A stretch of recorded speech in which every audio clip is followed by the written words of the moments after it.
Okay, let's dive right in. We're looking at something really quite massive today. Not just, big in cricket terms, but potentially huge in what it all represents. hmm We are focusing on the IPL 2025 final. Yeah, and not just some vague future date. This is locked in, June 1st, 2025. And the location is, well, it's absolutely central to the whole story, the Narendra Modi Stadium in Ahmedabad. Right.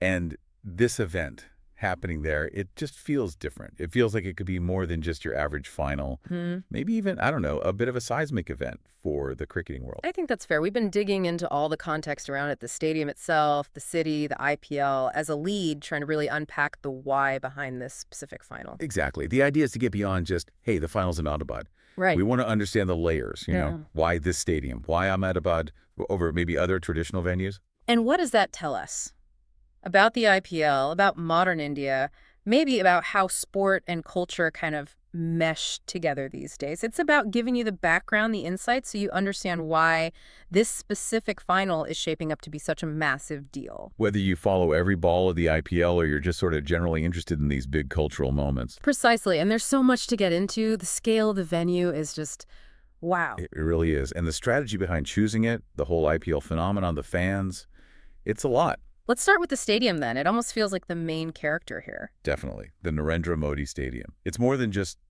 bricks and mortar or concrete and seats. Right. It used to be the Motera Stadium, but it went through this huge redevelopment, reopening in 2021. New name and one very big claim to fame. Which is? It is, quite simply, the largest cricket stadium anywhere in the world, period. The capacity number is just mind-boggling. What is it? 132,000 people? 132,000. Yeah. Can you even picture that? That many people all focused on one match. The noise, the energy. It's hard to comprehend. Seriously. And the facilities sound like they match that ambition. You mentioned 4 dressing rooms. 4 separate dressing rooms, yeah. Which tells you something about the logistics they're prepared for. Think about back-to-back events or just managing these huge teams and entourage. And the practical stuff, too, like the drainage. Oh, yeah. Apparently, it's incredibly efficient, which, given we're talking early June, is actually a really important point. Minimizes rain delays. Good point. Plus, 11 practice pitches? Indoor training areas? All of it. It's designed for peak performance for the players, the broadcasters, everyone. And that sheer size must impact the fan experience, too. We heard some funny things like you might genuinely need GPS to find your seat if you wander off for snacks. Huh. Or just follow the smell of popcorn, maybe? But yeah, it's vast. And they've apparently put thought into things like parking, too. Enough space to hopefully avoid complete chaos, which is crucial with crowds that big.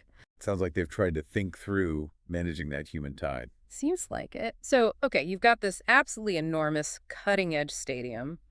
The big question then is why plant the IPL's biggest game of the year here? Especially when, historically, you might think of, say, Kolkata's Eden Gardens. That place has such history, such atmosphere. Exactly. Eden Gardens often felt like the default choice for the really big finals. So shifting it to Ahmedabad, it feels like a very deliberate decision. But the main reason seems practical, right? Weather. That seems to be a number one driver, yeah. June in Kolkata. Yeah. That's peak monsoon season, pretty much. The risk of rain, delays, shortened games, even a complete washout is just much higher. Whereas Ahmedabad, comparatively, is drier then. Relatively speaking, yes. It's a safer bet climatically for early June, less chance of the weather completely spoiling the party. Which must have been a tough call. I mean, Kolkata fans would have been disappointed, and there's probably lobbying to keep it there. Yeah. Oh, for sure. People like Sourav Ganguly were reportedly pushing for Eden Gardens, but ultimately ensuring the final actually happens, and happens smoothly, likely tipped the scales based on weather probabilities. Makes sense. But there's more to it than just avoiding rain, isn't Yeah. there? Other practical upsides to Ahmedabad. Definitely. Connectivity is a big one. Ahmedabad's really well connected, major airport, good road networks, talk of high-speed rail links coming online. That makes it much easier for everyone to get there. Teams, officials, media, sponsors, and obviously the fans. And the stadium itself, as we said, has the infrastructure to handle a massive high-profile event. That readiness counts for a lot. It really does. But then there's this other layer, the layer that's maybe less about practicality and more about symbolism. And that ties directly into the stadium's name, doesn't it? It's impossible to ignore. The stadium carries the name of the current prime minister, and it's located in his home state, Gujarat. So choosing this venue for the IPL final, well, it's viewed by many observers as both strategic and symbolic. Strategic in showcasing Gujarat as this modern, capable hub. Exactly. Look what we can build, look what we can host. And symbolic in, well, reinforcing that connection we often see in India between cricket and the political landscape. Yeah, someone described it like biryani and raita. They just sort of go together. That's one way to put it. It does blur lines, though, and that hasn't gone unnoticed or uncriticized. We've definitely come across perspectives that find the naming and using it for such high-profile events a bit, well, a bit on the nose. Maybe even, as some sources put it, like hubris personified. That phrase was used, yeah, arguing it ties the national sport too closely to specific political figures. But look, our point isn't to agree or disagree, just to reflect that this dynamic, this perception, is absolutely part of the context here. You can't really understand the choice without acknowledging it. And it feeds into this broader idea that the final isn't just cricket. It's being framed as almost a patriotic power play. It's an interesting phrase. It's not quite like, say, ping-pong diplomacy back in the day, which is about opening doors. This feels more like using sport to project national capability and maybe national pride onto a global stage. And the Narendra Modi Stadium has already been the setting for that kind of thing. You just have to think back to the 2023 Men's ODI World Cup final. Also held right there. Oh, absolutely. What a scene that was. Just a complete sea of blue shirts in the stands. Indian flags, the tricolor, absolutely everywhere. The atmosphere wasn't just about cricket, was it? It felt very nationalistic, like a celebration of India itself happening around the match. Completely. You saw face paint, banners, even those masks people were wearing Virat Kohli, sure, but also Narendra Modi masks in the crowd. It had the vibe of a patriotic carnival. So bringing the IPL final there feels like a continuation of that. Using India's biggest sporting stage to showcase cricketing dominance, yes, but also national grandeur? I think so. It leverages the venue's scale and profile, and the scale itself is part of the message. We had that joke, the stadium's so huge you could probably host the final on one side and, I don't know, a massive rock concert on the other simultaneously. Maybe a bit of an exaggeration, but it gets the point across about the sheer ambition. It does. And Ahmedabad itself, the city, is really carving out its place as a key cricketing center, beyond just having the stadium. Right. You got the local IPL team, the Gujarat Titans, who came in and won the whole thing in their very first season. That instantly put Ahmedabad on the map in a huge way within the IPL world. And the stadium's already seen some pretty spectacular moments, hasn't it? I remember that Will Jacks innings in 2024. Oh, unbelievable. Against the Titans, wasn't it? 100 off just 41 balls for RCB, 10 sixes. Moments like that start building the stadium's own history, its own connection to the league's drama. And this all plugs into the bigger picture of the IPL itself. I mean, since it started back in, 2008, it just completely changed the landscape. Fundamentally, it's this unique mix, isn't it? High energy, T20 cricket, Bollywood glamour, huge corporate money, constant drama. It just grips the entire country. It's way more than a sports league. It feels like a cultural event, almost a secular religion for many in India. Something that genuinely brings people together. It really does seem to unify across regions, languages, everything. And 2025 is shaping up to be another huge season. 10 teams, 74 matches. It's going to be a blockbuster, building towards this final. And with Ahmedabad hosting not just the final, but also qualifier too, it really becomes the focal point for the entire climax of the season. The absolute nerve center. And that final itself promises to be, well, a total spectacle. Right. Way beyond the cricket. You mean fireworks, celebrity appearances? Oh, yeah. All that. Yeah. Plus the visual of the stands, just blocks of color for the two teams. The noise from 132,000 people, it'll be deafening. And maybe the occasional unexpected pitch invader adding to the excitement. Wouldn't be the first time in a big final, would it? But yeah, it's this massive event, but it also has these slightly absurd real-world edges. We heard about the beer prices inside potentially being eye-watering. And the tickets themselves costing a small fortune, like more than a month's supply of chai or something. That comparison was made. It just underlines what a commercial giant the IPL is now. So, okay, the season itself is obviously still ahead, but the destination is already set. That road to Ahmedabad on June 1st is going to dominate everything. And you'll have the usual suspects trying to get there, won't you? Mumbai Indians, Chennai Super Kings, KKR. they're always going to be in the conversation. Plus, teams like Gujarat Titans, playing on home turf essentially, or Lucknow Supergiants could be dangerous. And of course, you'll hear the hopes, maybe the prayers of the Royal Challengers Bangalore fans, the eternally optimistic ones. Bless them. They probably have that support group, right?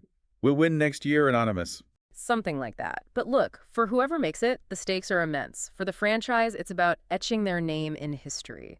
For the players, it's legacy, glory, and, let's be honest, significant prize money. And for the millions watching, Yeah, just pure emotional turmoil for 3 hours. absolutely. It consumes everything. And the Narendra Modi Stadium is the grandest stage possible for all that drama to unfold. It's hosted huge cricket events before, but the IPL final, that's its own special kind of beast. It's where legends get made, right? And hearts get broken, usually in spectacular fashion. We've seen it happen. Think of CSK's unbelievable comeback win in 2018 or MI just dominating in 2020. This venue is poised to write the next chapter. Any early predictions? Or maybe just a key factor to watch? Predictions are a fool's game this early. But one thing that always seems critical in T20, especially finals, having a really good death bowler. Someone who can hold their nerve and execute under that insane pressure in the last few overs. That's often where these huge games turn. Makes sense. But really, when you talk about the IPL final, you have to talk about the fans. Oh, absolutely. They're the heartbeat. Indian cricket fans, they're just different. Passionate doesn't even cover it. Loud, invested, maybe slightly crazy. We heard that joke about someone being willing to sell a kidney for a final ticket. Probably not that far from the truth for some, but seriously, being inside that stadium for the final, it's not just watching a match, it's being part of this incredible energy wave. You picture the sea of jerseys, the banners, the roar that just washes over you. And, the occasional loud uncle nearby giving a running commentary, convinced he knows better than the captain and coach combined. It's all part of the experience. And it's not just contained within India, is it? This final is a global event. Massively so. Hundreds of millions watching worldwide. It really does bring India to a standstill, from the local tea stalls huddled around a screen to fancy sports bars. And think about the diaspora. Setting alarms for crazy hours, glued to dodgy streams. Exactly. Living every ball, every boundary, every wicket, right along with everyone back home. It connects people across continents. We heard a pro tip for watching at home. Stock up heavily on snacks. Essential. And keep your phone fully charged, because half the drama happens in the WhatsApp group chats afterwards. The meltdowns, the celebrations. It's intense. Now, obviously, pulling off an event on this scale, it's not without its challenges. Oh, for sure. Just the logistics of getting 132,000 people safely in and out of one place, that's a monumental undertaking. You have to expect some level of chaos. Like traffic jams stretching for miles, scalpers doing a roaring trade outside. Probably. And security lines. They might promise efficiency, but reality might involve long waits. And hey, maybe we'll even get a viral clip of someone trying a daring fence climb to get in. Wouldn't rule it out. And then there's the stadium name itself, which keeps cropping up as a point of discussion, doesn't it? It does. It feeds into that perception of the lines being blurred between sport and politics. Some find it, jarring or maybe too direct, as we discussed. It just adds another layer of complexity to how the event is viewed. We even saw a slightly humorous suggestion. Maybe they should just call it the really big cricket place to avoid the whole thing. Probably wouldn't fly.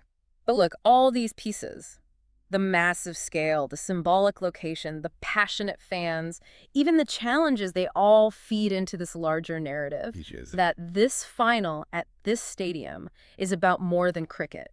It's a reflection of cricket's incredible power as a cultural force in India, and it's about India using that platform, that passion, to project itself onto the world stage. It's a way to unite, 1.4 billion people, even for just a few hours, and also to say, look what we can do. We can host these mega events, and we do it with incredible passion and scale. Yeah, the stadium isn't just concrete. It's almost a stage for India to declare, hey, world, look at us. We're kind of a big deal. It's a statement. And the final itself becomes a celebration of that Indian spirit. The energy, the chaos, the passion, the way a simple game can become this national phenomenon. From the vendors selling flags outside, to the kids playing cricket in the streets dreaming of being there one day, to the spectacle inside. It's all connected. So looking ahead to June 1st, 2025, the IPL final at Narendra Modi Stadium in Ahmedabad. It really is set up to be this huge spectacle. A mix of top-tier sport, intense drama, and undeniable national pride. It really is. It's a celebration of India's love for cricket, which runs so deep, and also maybe a symbol of its growing global ambitions. Whatever happens on the field, whoever lifts the trophy, it feels like it's going to be a genuinely historic event. It makes you think, doesn't it? This intense blend of sport, culture, politics, national identity. Is it something particularly unique to India on this scale? Or is it maybe a model we're seeing more globally, where nations use these huge sporting events to shape and showcase their image to the world? It's something to ponder. Maybe the best way to really get a handle on modern India is just to get yourself an IPL final ticket to Ahmedabad. Might not be a bad place to start. Get ready, everyone. It's going to be quite something. Unforgettable, I'd imagine.